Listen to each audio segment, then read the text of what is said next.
ಜಯಪ್ರಕಾಶ್ ಹೆಗಡೆ ಜಾತಿ ಗಣತಿಯ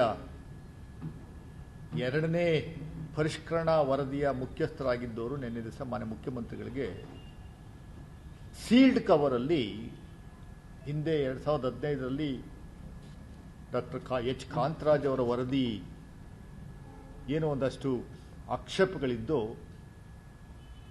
ಅದನ್ನು ಆ ನ್ಯೂನ್ಯತೆಯನ್ನು ಸರಿಪಡಿಸುವಂಥದಕ್ಕೆ ಬಿಜೆಪಿ ಸರ್ಕಾರವೇ ಜಯಪ್ರಕಾಶ್ ಹೆಗಡೆ ಅವರನ್ನ ನೇಮಕ ಮಾಡಿ ಆ ಸಮಿತಿಯನ್ನು ರಚಿಸಿದ್ದ ವರದಿಯನ್ನು ಈಗ ಇವತ್ತಿನ ಮುಖ್ಯಮಂತ್ರಿಗಳಾದ ಸಿದ್ದರಾಮಯ್ಯನವರಿಗೆ ಸಲ್ಲಿಸಿದ್ದಾರೆ.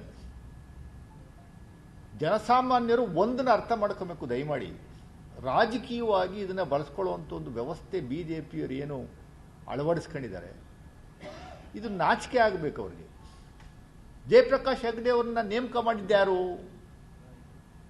ಹಿಂದೆ ಕಾಂತರಾಜ್ ವರದಿ ಸರಿ ಇಲ್ಲ ಅಂತ ನೀವೇ ಬೊಬ್ಬೆ ಹೊಡೆದು ಅವೈಜ್ಞಾನಿಕವಾಗಿದೆ ಅಂತ ಹೇಳ್ಕೊಂಡು ಆ ನ್ಯೂನ್ಯತೆ ಸರಿಪಡಿಸುವಂಥದಕ್ಕೆ ನೀವು ಒಂದಷ್ಟು ಮಾನದಂಡಗಳನ್ನು ಇಟ್ಟು ಜಯಪ್ರಕಾಶ್ ಹೆಗಡೆ ಅವರು ನಿಮ್ಮ ಪಕ್ಷದ ಮುಖಂಡರಾಗಿದ್ದೋರ್ನ ಆ ಹಿಂದುಳಿದ ವರ್ಗದ ಜಾತಿ ಗಣತಿಯ ಸಮಿತಿಗೆ ನೀವು ಅಧ್ಯಕ್ಷರನ್ನ ಮಾಡಿ ಕಳೆದ 2 ವರ್ಷಗಳಿಂದ ನಿರಂತರವಾಗಿ ನೀವು ಸುಮಾರು 70ರಿಂದ 80 ಕೋಟಿಯಷ್ಟು ಖರ್ಚು ಮಾಡುವಂಥ ಕೆಲಸವನ್ನು ಮಾಡಿ ಆ ವರದಿಯನ್ನು ನಿಮ್ಮ ಸರ್ಕಾರ ಇದ್ದಾಗ ತರಿಸ್ಕೊಳ್ಳುವಂಥ ಕೆಲಸವನ್ನು ಮಾಡಲೇ ಇಲ್ಲ.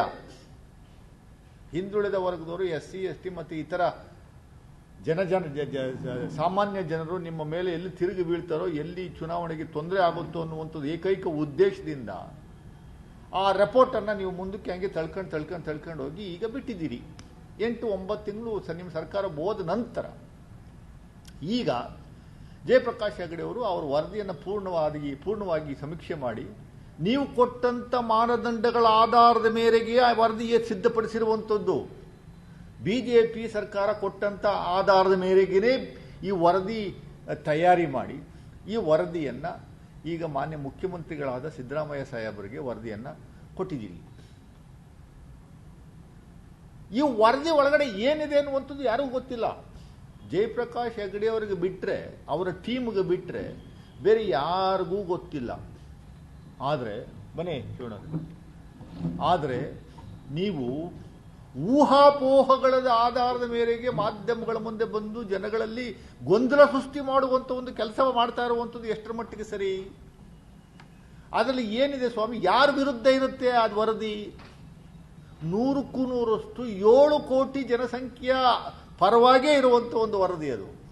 ಜಾತಿ ಗಣತಿ ನಿಮ್ಮ ಆರ್ಥಿಕ ಮತ್ತು ಶೈಕ್ಷಣಿಕ ಹಿನ್ನೆಲೆಯನ್ನು ಪರಿಗಣಿಸುವಂಥದಕ್ಕೆ ಶೈಕ್ಷಣಿಕ ಮತ್ತು ಆರ್ಥಿಕವಾಗಿ ಯಾರ್ಯಾರು ಹಿಂದುಳಿದಿದ್ದಾರೆ, ಅವರ ವ್ಯವಸ್ಥೆ ಏನು, ರಾಜ್ಯದಲ್ಲಿ ಆಮೇಲೆ ಅವ್ರ ಸ್ಥಿತಿಗತಿ ಏನು ಅನ್ನುವಂಥದ್ದು ಹರಿಯುವಂಥದಕ್ಕೆ ಆದ ಮೇಲೆ ಬಡ್ಜೆಟ್ಟಲ್ಲಿ ಯಾವ ಸಮುದಾಯಕ್ಕೆ ಎಷ್ಟು ಮೀಸಲು ಹಣವನ್ನು ನೀಡಬೇಕು ಅನ್ನುವಂಥದ್ದು ಏಕೈಕ ಉದ್ದೇಶದಿಂದ ಮಾನ್ಯ ಮುಖ್ಯಮಂತ್ರಿಗಳು 2015ರಲ್ಲಿ ಎಚ್ ಕಾಂತರಾಜ್ ಅವರ ನೇತೃತ್ವದಲ್ಲಿ ಒಂದು ಸಮಿತಿಯನ್ನು ರಚನೆ ಮಾಡಿದ್ದಂಥದ್ದು. ಇಲ್ಲಿ ಕೆಲ ಸಮುದಾಯದವರು ಮತ್ತು ಕೆಲವು ಮಂತ್ರಿಗಳು, ಪರ್ಟಿಕ್ಯುಲರ್ ಬಿಜೆಪಿ ಸ್ಪಾನ್ಸರ್ಡ್ ಮಂತ್ರಿಗಳು, ಬಿಜೆಪಿಯವರು ನಿರಂತರವಾಗಿ ಈ ವರದಿ ವಿರುದ್ಧ ಅವರ ಅಭಿಪ್ರಾಯವನ್ನು ವ್ಯಕ್ತಪಡಿಸ್ತಾ ಇರುವಂಥದ್ದು ನನಗೆ ಅರ್ಥ ಆಗ್ತಾ ಇಲ್ಲ.